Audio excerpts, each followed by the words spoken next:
Knowledge Park, the Creative School. Admissions are open from LKG to 10th standard. Free uniform for new admission students. Bidar ಜಿಲ್ಲೆಯ ಎಲ್ಲ ನನ್ನ ಪತ್ರಿಕಾ ಸ್ನೇಹಿತರಿಗೆ ನಮಸ್ಕಾರಗಳು. ಬೀದರ್ ಜಿಲ್ಲೆಯಲ್ಲಿ ಬಹುತೇಕ ಇಡೀ ಮಾನವ ಕುಲ ತಲೆ ತಗ್ಗಿಸ್ತಕ್ಕಂಥ ಘಟನೆಯ ವಿರುದ್ಧ ನಾವು ಪತ್ರಿಕಾಗೋಷ್ಠಿಯನ್ನ ಹಮ್ಮಿಕೊಂಡಿದ್ದೇವೆ. ನಮ್ಮ ಜಿಲ್ಲೆಯ ಅಧ್ಯಕ್ಷರು ಸೋಮನಾಥ್ ಪಾಟೀಲ್ ಅವರು ಅನೇಕ ದಶಕಗಳ ಹಿಂದೆ ನಡೆದಂತಹ ಅಜ್ಮೀರ್ನ ಪ್ರಕರಣವನ್ನ ಹೋಲಿಕೆ ಮಾಡಿ ಅವರ ವಿಚಾರವನ್ನ ವ್ಯಕ್ತಪಡಿಸಿದರು. ಅಲ್ಲಿ ಕೂಡ ಸುಮಾರು 200 ವಿದ್ಯಾರ್ಥಿಗಳ ಮೇಲೆ 18 ಜನ ಆರೋಪಿಗಳು. ಈ ದೇಶದ ಇತಿಹಾಸದಲ್ಲಿ ಅದೊಂದು ಬಹುದೊಡ್ಡ ಕೆಟ್ಟ ಘಟನೆ. ಅಲ್ಲಿ 200 ಜನ 18 ಜನ ಆರೋಪಿಗಳು. ಇಲ್ಲಿ ಸುಮಾರು 30 ರಿಂದ 40 ಅಮಾಯಕ ವಿದ್ಯಾರ್ಥಿಗಳು. ಇಲ್ಲ ಒಬ್ಬ ರೈಸೆ. ನನಗೆ ತಿಳಿದ ಹಾಗೆ ಒಬ್ಬ ವ್ಯಕ್ತಿಯಿಂದ 30 ರಿಂದ 40. Alamprabhu Paramedici Paramedical and BCA College admissions are open. Public School English Medium admissions are open. Nursery to higher classes. 40 ಅಮಾಯಕ ವಿದ್ಯಾರ್ಥಿಗಳ ಮೇಲೆ ಇಂಥ ಪ್ರಕರಣ ಇದು ಅಜ್ಮೀರ್ಗಿಂತ ಏನೋ ಕಡಿಮೆ ಏನಲ್ಲ. ನಾನು ಮಾಧ್ಯಮದ ಮುಖಾಂತರ ಸರ್ಕಾರಕ್ಕೆ ವಿನಂತಿಯನ್ನ ಮಾಡ್ತೇನೆ, ಆಗ್ರಹವನ್ನ ಮಾಡ್ತೇನೆ. ರೈಸೇಕ್ ಅಂತಕ್ಕಂಥ ಶಿಕ್ಷಕನ ಮುಖವಾಡವನ್ನು ಹಾಕಿಕೊಂಡಂತ ವಿಕೃತಗಾಮಿ ಅವನು ಯಾರು? 40 ವಿದ್ಯಾರ್ಥಿಗಳ ಮೇಲೆ ಇಂತಹ ದುಷ್ಕೃತ್ಯ ಮಾಡಲಿಕ್ಕೆ ಪ್ರಯತ್ನ ಮಾಡುವಂತಹ ದುಷ್ಟ ವ್ಯಕ್ತಿ ಬರೀ 8 ದಿವಸದಲ್ಲಿ ಈ ಸಾಹಸ ಮಾಡಲಿಕ್ಕೆ ಸಾಧ್ಯ ಇಲ್ಲ. ಅವನು ಹ್ಯಾಬಿಚುವಲ್. ಯಾವ ರೀತಿ ನಾವು ವಿಕೃತಗಾಮಿ ಉಮೇಶ್ ಶೆಟ್ಟಿ ಅಂತ ಕೇಳಿದ್ದೀವಿ. ಸುಮಾರು ವರ್ಷಗಳಿಂದ 16 ವರ್ಷಗಳಿಂದ ಈ ಕೃತ್ಯ ಮಾಡ್ಕೊತ ಬಂದಿರ್ತಾರೆ. ARK Giri Silk and Sari 7 Heaven Golden Super Mart 50% off. ಹಾಗಾಗಿ ಈ ತಪ್ಪು ಯಾರು ಹೊಣೆ?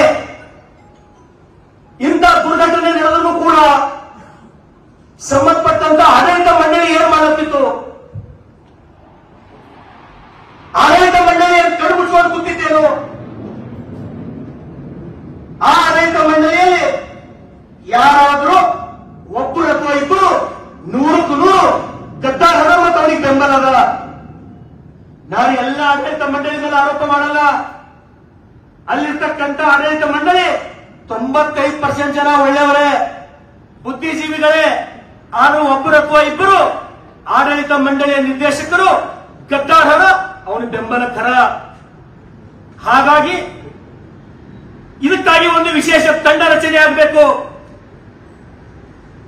ತಂಡ ರಚನೆ ಆಗುವ ಜೊತೆಗೆ ಅವನು ಮೂಲ ಭಾರತೀಯವಂತ ನಾವು ಕೇಳಿವಿ. ಆ ಭಾರತೀಯಿಂದ ಅವನಿಗೆ ಇಲ್ಲಿಗೆ ಯಾರು ತಂದರು? ಯಾರು ಇನ್ಫ್ಲುಯೆನ್ಸ್ ಅವನಿಗೆ ಮಾಡಿದ್ರು? ಅಥವಾ ಹಿಂದೂ ಸಮಾಜದ ಅನೇಕ ವಿದ್ಯಾರ್ಥಿಗಳಿಗೆ ಬಲಿ ಕೊಡ್ಬೇಕಂತ ಹೇಳಿ ಏನಾದರೂ ಅವ್ರ ಉದ್ದೇಶ ಇತ್ತೇನು ಅಂತಕ್ಕಂಥದ್ದು ಗಂಭೀರವಾಗಿ ತನಿಖೆ ಆಗಬೇಕು, ಚರ್ಚೆ ಆಗಬೇಕು. ಈಗಾಗಲೇ protection of childrens from sexual offence Act 2000 Manthara Hotel, first 3-star facility hotel in Baswa Kalyan and Shastri Bhavan Pure Vegetarian Restaurant. Comfort zone for your family. Above Reliance Smart Bazaar Baswa Kalyan. Act 2012 ಅಡಿಯಲ್ಲಿ ಅವನಿಗೇನು ಕಾನೂನಿನ ಅಡಿಯಲ್ಲಿ ಕಠಿಣ ಶಿಕ್ಷೆ ಆಗಬೇಕು, ಜೀವಾವಧಿ ಶಿಕ್ಷೆ ಆಗಬೇಕು, ಗಲ್ಲು ಶಿಕ್ಷೆ ಆಗಬೇಕಂತ ಹೇಳಿ ಬಸವ ಕಲ್ಯಾಣದ ಒಬ್ಬ ಶಾಸಕನಾಗಿ ನಾನು ಆಗ್ರಹ ಮಾಡ್ತೇನೆ. ಇವತ್ತು ನಾವೆಲ್ಲರೂ ಗುರುವಿನ ಗುಲಾಮನಾಗುವ ತನಕ ದೊರೆದಂಡ ಮುಕ್ತಿ ಅಂತ ಹೇಳಿ ನಂಬಿ ನಾವು ನಮ್ಮ ಮಕ್ಕಳಿಗೆ ನಾವು ಶಾಲೆಗೆ ಕಳಿಸ್ತೀವಿ. ಇದು ನೋಡಿದ್ರ ಏನಪ್ಪಾ ಇದು ಒಬ್ಬ ಶಿಕ್ಷಕ ಈ ರೀತಿ ಮಾಡಬಹುದಾ? ಒಬ್ಬ ಯಾರೋ ಹಿರಿಯರ ಜೊತೆ ಅಧ್ಯಕ್ಷರು ತೋರಿಸಿದ್ರು ಮೊಬೈಲ್ ಒಳಗೆ ಸಂಭಾಷಣೆ ಮಾಡ್ತಾನೆ ಅವನು. ಅಲ್ಲಿ ಲಾಜಿಗೆ ಹೋಯ್ತೀನಿ ಅಂದ್ರೂ ಕೂಡ ಇದು ಸುದ್ದಿ ಆಗಲ್ಲ. ಜಾಸ್ತಿ ಏನಾದ್ರೆ ಮಾತಾಡಕ್ ಹೋದೆ ಅಂದ್ರೆ ನಮ್ಮ ಮೇಲೆ ಎಫ್ಐಆರ್ ಹಾಕ್ತಾರೆ ಬೀದರ್ ಜಿಲ್ಲೆಯೊಳಗೆ. ಬಕ್ರೀದ್ ಸಮಯದೊಳಗ 40 ಆಕಳುಗಳು ಹೋಗಿ ಖಡ್ಗರ್ಗಲ್ಲಿ ನಾನು ಹೊರಗೆ ತಂದ್ರ ನನ್ನೇನು ಸ್ವತಂತ್ರ ವ್ಯಕ್ತಿ ನನ್ನ ಮೇಲೆ ಎಫ್ಐಆರ್ ಮಾಡಿಸ್ದ. ಅಂತ ವಾತಾವರಣ ಈ ಜಿಲ್ಲೆಯೊಳಗ. ಸಾಮಾನ್ಯ ಜನ ಬದುಕಬಾರ್ದ ಈ ಜಿಲ್ಲೆಯೊಳಗ. ನಮ್ಮ ಮಕ್ಕಳು ಶಾಲೆಗೆ ಹೋಗ್ಬಾರ್ದ, ಹಂಗಾದ್ರ ನಮ್ಮ ಹೆಣ್ಮಕ್ಳಿಗೆ ನಾವು ಶಾಲೆಗೆ ಕಳಿಸಬಾರ್ದ ಇಂಥ ವಾತಾವರಣದೊಳಗ. ಹಾಗಾಗಿ ಮುಖ್ಯಮಂತ್ರಿಗಳಿಗೆ, ಗೃಹ ಮಂತ್ರಿಗಳಾದಂತ ಪರಮೇಶ್ವರ್ ಸಾಹೇಬರಿಗೆ ನಾನು ವಿನಂತಿಯನ್ನು ಮಾಡ್ತೇನೆ. ಸರ್, ತಾವು ಒಂದ್ಸಲ ಕೂಡಲೇ ಆ ಸ್ಥಳಕ್ಕೆ ಬರ್ರಿ. ಇದು ಸಣ್ಣ ಘಟನೆ ಅಲ್ಲ, ಇದು ಬಹುದೊಡ್ಡ ಘಟನೆ. ಈ ಪ್ರಕರಣವನ್ನು ಅತ್ಯಂತ ಗಂಭೀರವಾಗಿ ತಾವು ತೆಗೆದುಕೊಂಡು ತನಿಖೆ ಪ್ರಾರಂಭ ಮಾಡ್ರಿ, SIT ರಚನೆ ಮಾಡ್ರಿ. ಬರೀ ಒಬ್ಬ ರೈಸ್ ಏಕ್ನಿಂದ ಇದು ಮಾಡ್ಲಿಕ್ಕೆ ಸಾಧ್ಯ ಇಲ್ಲ. ಆ ಆಡಳಿತ ಮಂಡಳಿಯೊಳಗೆ ಯಾರೇ ಒಬ್ಬಿಬ್ರು ಅವ ಹಿಂದೆ ಈ ರೀತಿ ತಪ್ಪು ಮಾಡಿದ್ರು ಅವನು ಬೆಂಬಲಕ್ಕೆ ನಿಂತು ಅವನಿಗೆ ಉಳಿಸ್ತಕ್ಕಂತ ಕೆಲಸ ಮಾಡ್ಯಾರ. ಅಲ್ಲಿ ಸಾಕಷ್ಟು ಜನ ಒಳ್ಳೆಯವ್ರು ಹೊರ, ಒಳ್ಳೆಯವರಿದ್ದವ್ರು ತಪ್ಪು ಭಾವಿಸಬಾರ್ದು. ಯಾವ ನಿರ್ದೇಶಕ ತಪ್ಪು ಮಾಡಿ ಅವನು ಬೆಂಬಲಕ್ಕೆ ನಿಂತಾನ ಅವನಿಗೂ ಕೂಡ ಶಿಕ್ಷೆ ಆಗ್ಬೇಕು. ಯಾಕಂದ್ರ ವಿದ್ಯಾರ್ಥಿಗಳು ಬೆಳೆದು ಏನೋ ಜೀವನ ಕಟ್ಕೋಬೇಕಂತ ವಿದ್ಯಾರ್ಥಿಗಳ ಮೇಲೆ ಈ ರೀತಿ ಬಲಾತ್ಕಾರ, ಅನ್ಯಾಯ, ಅತ್ಯಾಚಾರ ಬಹುತೇಕ ಮಾನವ ಕುಲ ಇದಕ್ಕೆ ಸಹಿಸಲಿಕ್ಕಾಗಲ್ಲ.